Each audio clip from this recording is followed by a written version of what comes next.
ఆధ్యాత్మిక స్నేహవృక్షం నుండి అందరికీ వందనాలండి. సర్వజనులకు రక్షణార్థమైన మహోన్నతుని విద్య. బైబిల్ వాక్యము లేవియాకాండము 27వ అధ్యాయము. మరియు యెహోవా మోషేకు ఇలాగు సెలవిచ్చెను, నీవు ఇశ్రాయేలీయులతో ఇట్లనుము, ఒకడు విశేషమైన మొక్కుబడి చేసిన ఎడల నీవు నిర్ణయించిన వెల చొప్పున వారు యెహోవాకు దానిని చెల్లింపవలెను. నీవు నిర్ణయింపవలసిన వెల ఏదనగా 20 ఏండ్లు మొదలుకొని 60 ఏండ్ల వయసు వరకు మగవానికి పరిశుద్ధ స్థలము యొక్క తులము వంటి 50 తులముల వెండి నిర్ణయింపవలెను. ఆడుదానికి 30 తులములు నిర్ణయింపవలెను. 5 ఏండ్లు మొదలుకొని 20 ఏండ్ల లోపలి వయసు గల మగవానికి 20 తులముల వెలను, ఆడుదానికి 10 తులముల వెలను నిర్ణయింపవలెను. 1 నెల మొదలుకొని 5 ఏండ్ల లోపలి వయసు గల మగవానికి 5 తులముల వెండి వెలను, ఆడుదానికి 3 తులముల వెండి వెలను నిర్ణయింపవలెను.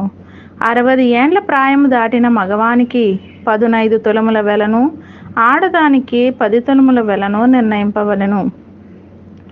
ఒకడు నీవు నిర్ణయించిన వెలను చెల్లింపలేనంత బీదవాడైన ఎడల అతడు యాజకుని ఎదుట నిలవవలెను. అప్పుడు యాజకుడు అతని వెలను నిర్ణయించును. మ్రొక్కుకున్న వాని కలిమి చొప్పున వానికి వెలను నిర్ణయింపవలెను. యెహోవాకు అర్పణముగా అర్పించు పశువుల్లో ప్రతి దానిని యెహోవాకు ప్రతిష్ఠితముగా ఎంచవలెను. అట్టి దానిని మార్చకూడదు. చెడ్డదానికి ప్రతిగా మంచిదానినైనను, మంచిదానికి ప్రతిగా చెడ్డదానినైనను, ఒకదానికి ప్రతిగా వేరొక దానిని ఇయ్యకూడదు. పశువుకు పశువును మార్చిన ఎడల అదియు దానికి మారుగా ఇచ్చినదియు ప్రతిష్ఠిత మగును. జనులు యెహోవాకు అర్పింపకూడని అపవిత్ర జంతువుల్లో ఒకదానిని తెచ్చిన ఎడల ఆ జంతువును యాజకుని ఎదుట నిలవబెట్టవలెను. అది మంచిదైతేనేమి చెడ్డదైతేనేమి యాజకుడు దాని వెలను నిర్ణయింపవలెను. యాజకుడు వగు నీవు నిర్ణయించిన వెల స్థిరమగును. అయితే ఒకడు అట్టి దానిని విడిపింపగోరిన ఎడల నీవు నిర్ణయించిన వెలలో 5వ వంతు వానితో కలపవలెను. ఒకడు తన ఇల్లు యెహోవాకు ప్రతిష్ఠిత మగుటకై దానిని ప్రతిష్ఠించిన ఎడల అది మంచిదైనను చెడ్డదైనను యాజకుడు దాని వెలను నిర్ణయింపవలెను. యాజకుడు నిర్ణయించిన వెల స్థిరమగును. తన ఇల్లు ప్రతిష్ఠించిన వాడు దాని విడిపింపగోరిన ఎడల అతడు నీవు నిర్ణయించిన వెలలో 5వ వంతు దానితో కలుపవలెను. అప్పుడు ఆ ఇల్లు అతని దగును. ఒకడు తన పిత్రార్జితమైన పొలములో కొంత యెహోవాకు ప్రతిష్ఠించిన ఎడల దాని చల్లబడు విత్తనముల కొల చొప్పున దాని వెలను నిర్ణయింపవలెను. 19 యవల నిమిత్తం విత్తనములు 50 తులముల వెండి వెలగలది. అతడు సునాద సంవత్సరం మొదలుకొని తన పొలమును ప్రతిష్ఠించిన ఎడల నీవు నిర్ణయించు వెల స్థిరము. సునాద సంవత్సరమైన తరువాత ఒకడు తన పొలమును ప్రతిష్ఠించిన ఎడల యాజకుడు మిగిలిన సంవత్సరముల లెక్క చొప్పున అనగా మరుసటి సునాద సంవత్సరం వరకు వానికి వెలను నిర్ణయింపవలెను. నీవు నిర్ణయించిన వెలలో దాని వారడి తగ్గింపవలెను. పొలమును ప్రతిష్ఠించిన వాడు దాని విడిపింపగోరిన ఎడల నీవు నిర్ణయించిన వెలలో 5వ వంతును అతడు దానితో కలపవలెను. అప్పుడు అది అతని దగును. అతడు ఆ పొలమును విడిపింపని ఎడలను వేరొకనికి దాని అమ్మిన ఎడలను మరి ఎన్నటికి దాని విడిపింప వీలు కాదు.